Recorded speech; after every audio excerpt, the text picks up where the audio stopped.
The curse has finally been lifted!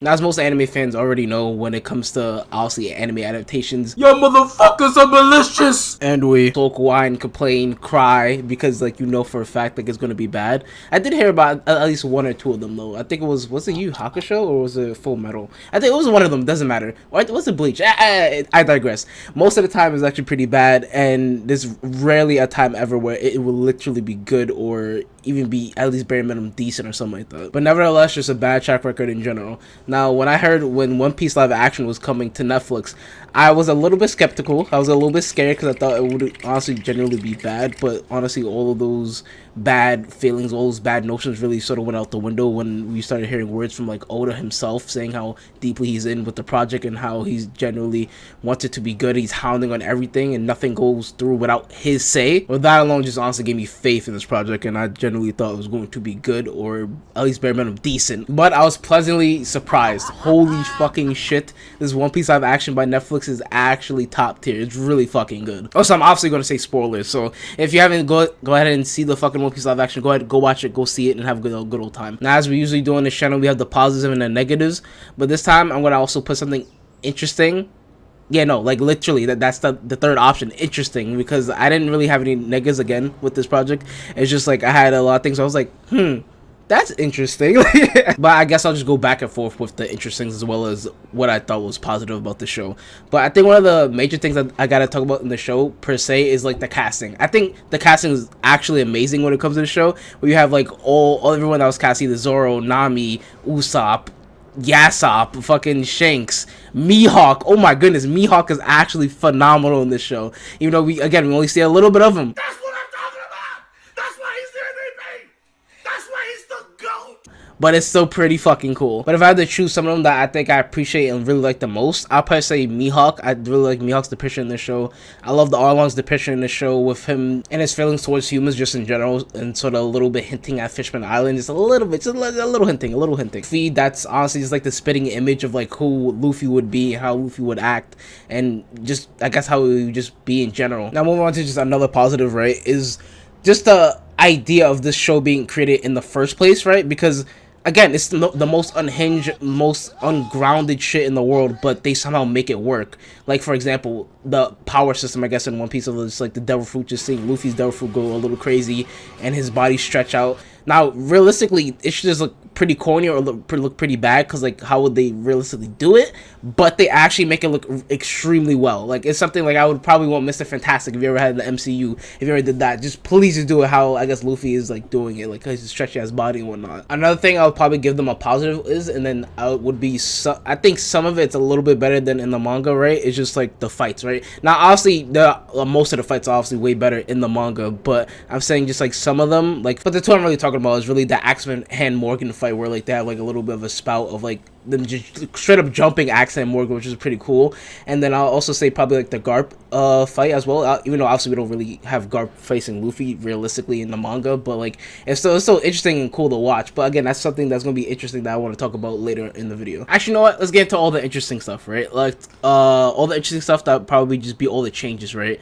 I love sort of all the changes. I liked how it was like a different pathway than it actually is than the original obviously One Piece manga / anime. It sort of chose like a little bit of a different pathway, but it's still mostly the same, right? Going over all the major events, but like sort of in a just a little clip note version, but you still have all the main events. It's just like some of the stuff do get cut out, and there's a little bit of a shame because I do sort of want it, but I completely understand why it would be cut, because like obviously you only have 8 episodes and you guys have to get to the point of things, and there's also deadlines. So I completely understand why some of the things get cut, even though I really do miss them. Like for example, in the Buggy arc, where you have like the dog and a lion and all these other cool things in that arc, or where you have I think his name is Hiachi. I forgot. I'll just put his name on the screen because my brain's like fucking fading. But Heihachi, or the cases, and how he's there. He's also like one of the fishermen that like gets sort of turns good, and then there's the Down Creek fight that gets cut as well. But honestly, they do it pretty well, even though he's not inside the arc itself, and Mihawk actually takes him out. And it also Mihawk has a fire scene where he takes him out, but it actually fits extremely well regardless. Like, whoever was writing it was doing a really good job. Having the story sort of be cut and sewed in a way where it makes sense, as well as you can just have some of the content just be cut and it'll be fine. But another interesting change that I actually sort of really liked is like sort of Garp being that smoker figure realistically in this season, where like he's following Luffy, trying to chase down Luffy and try to basically make him not become a pirate anymore. And also, by the way, he most definitely did not want him to be a pirate by the end of that. He was not testing him at all. He just saw that the Roger in him, where he was like, you know what, yeah, this is my grandson, this is what he wants to be, alright, good for you, and just leaves. That's really what that was at the end. But sorry, I side noted, my fault. And I just thought it was really cool just having Garp and Kobe just be there, like them just being a really big major part of the season, and sort of just seeing how their relationship works on the ship, and like what Kobe thinks of Garp, what Garp thinks of Kobe, and as well as sort of depicting like how the Marines are, and the necessary evils they would have to go to, as well as the things that they wouldn't want to do. Then there's also the character of Zoro. Like I did say, I did like him, but I thought it was like sort of an interesting sort of depiction or take on him, because he's still like the badass that he is, and still the cool guy that we all know Zoro to be, but he also has like a little bit of like sort of stiffness with it. Pause. A little bit like he's like a little stiff, like he's a little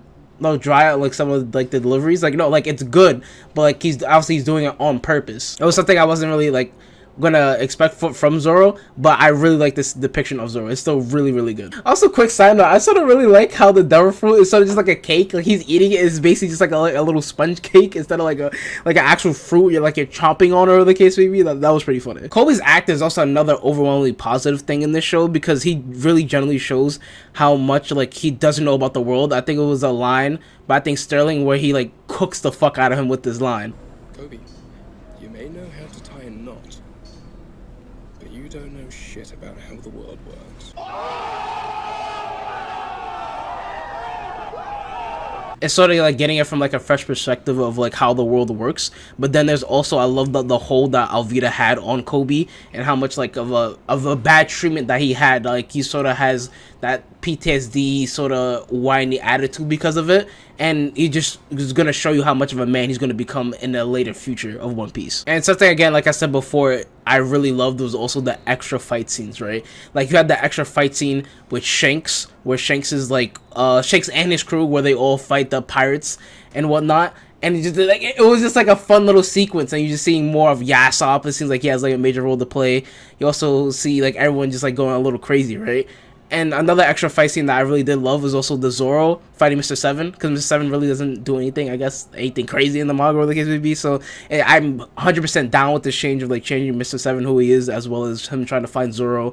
And when he says no, he attempts to kill him, and then Zoro just like bodies his shit, put him in a body bag. And the last thing I'll probably say about this show that I generally really loved was probably Nami. I really enjoyed Nami in the show of like having somewhat of a realistic perspective on things when it came to like the people in their crew, or how someone might feel about Zoro fighting Mihawk, and how that's sort of like a little bit of plot point, how upset she is about that, or the case may be, even though that's Zoro's choice and that's Zoro's dream and that's what he wants to do. So you can't really get mad at Luffy or Zoro at that matter of fact. But it's really interesting like seeing, I guess, Nami's sort of whole arc throughout this whole show, where you see Nami like she like fucks with them a little bit, but like realistically she doesn't want to be here. She doesn't want to like be around them, or the case may be, until the end, and she asks for that help to want to be on this crew. And it's just an amazing arc, well, I guess in general.